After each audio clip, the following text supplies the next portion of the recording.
So yesterday we were talking about how my body and your body has been weaponized against our neighbors and our communities as an agent of fear. And I was thinking about that because I used to, at one point in my life, I had my head shaved, and I really noticed how differently people responded to me. And I also noticed this in an old roommate I had, where he was always getting aggression towards him because he always had his head shaved.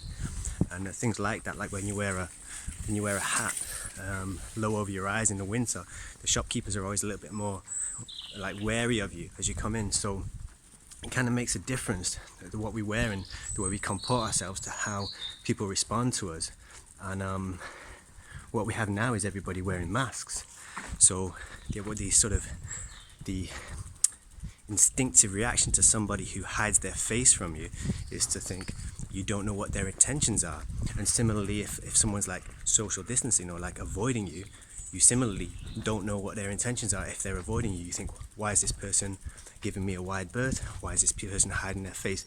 I mean, when have you ever heard a story about a masked man walking into a shop or a bank that ends well? Or like, oh, suddenly I was approached walking down the street by 4 masked men, and they helped me with my shopping and they picked up the stroller and helped me up the stairs. It doesn't really go like that. I don't think there's any story, including this one, where now we're surrounded by masked men. I don't think there's any story like that that's gonna end well. So here we are in a world of Zorros and caped Crusaders, and we're heading somewhere that might not be too pleasant.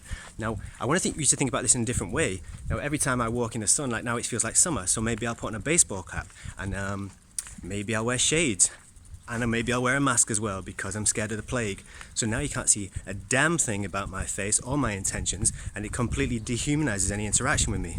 Now, if we are to walk on a little bit further and go into winter, into the shade, then people are going to wear like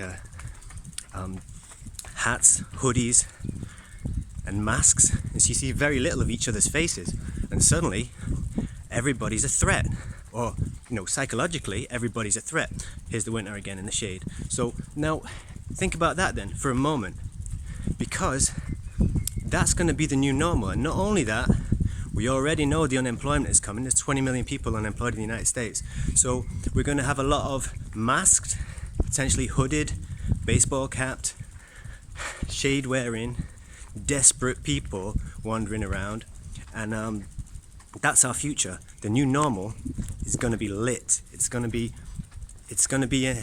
interesting, to say the least. And I think we need to think about what's coming a little bit and what we're actually doing with ourselves.